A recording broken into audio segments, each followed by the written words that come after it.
So by now, many of you have seen the commercial that I shared yesterday about the postgraduate certificate in Shroud Studies. But I wanted to just share a very simple message now to tell you why I think you should consider doing this, and to tell my own story about how I came to discover the Shroud, because I assure you, I never thought that this would have any serious part of my life's work. Certainly didn't expect that it would take me all over the world, and I really mean all over. Jerusalem, Singapore, Hong Kong, Philippines, California, Seattle. That was just a trip last summer. And at some of these places, like in the cathedral in Singapore, there were over 1,000 people to hear about the Shroud. And I want to make something clear. It has nothing to do with me or my personality. These people did not even know me. They didn't know my name. They were there to learn about the most fascinating relic that the world has ever known, the most studied object that science has ever examined.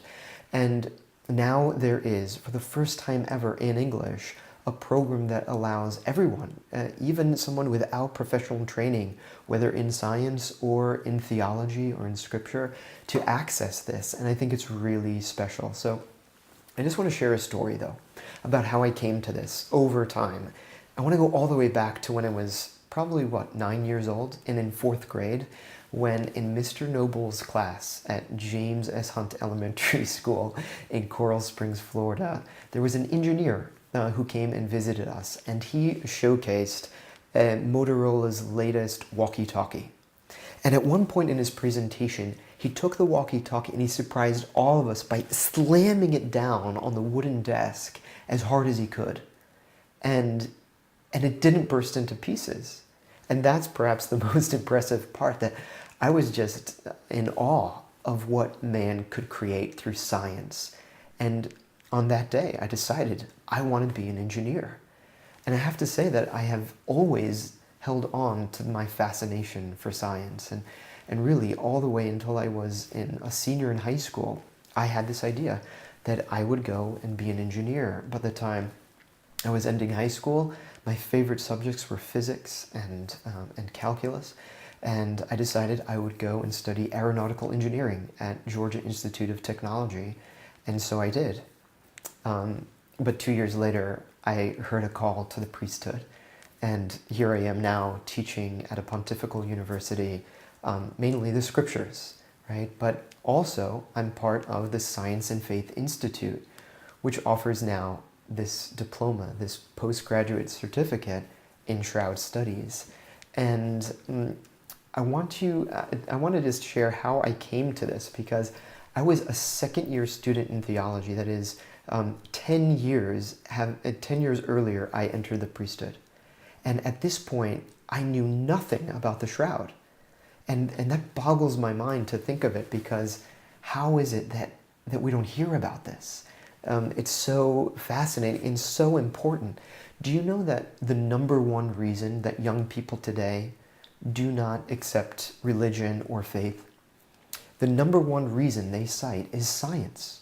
See, science, they assume, just explains everything, so that there's just no room, there's just no necessity for religion. And yet, this is a great challenge to science, isn't it? Because the Shroud has never been explained scientifically, despite so many attempts. Do you know that it is said that the Shroud is the most studied object in the history of the world? And yet no one has been able to explain what this is. We know what it's not. We know it's not a painting. We've proven that. There is no paint, there's no pigment, there's no dye, there's no directionality, no brush strokes whatsoever with which the color is applied to this linen. It remains an open question. And so it continues to be a great puzzle to us.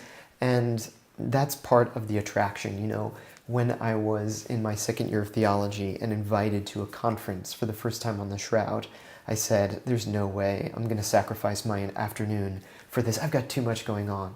But a friend insisted, and so I went.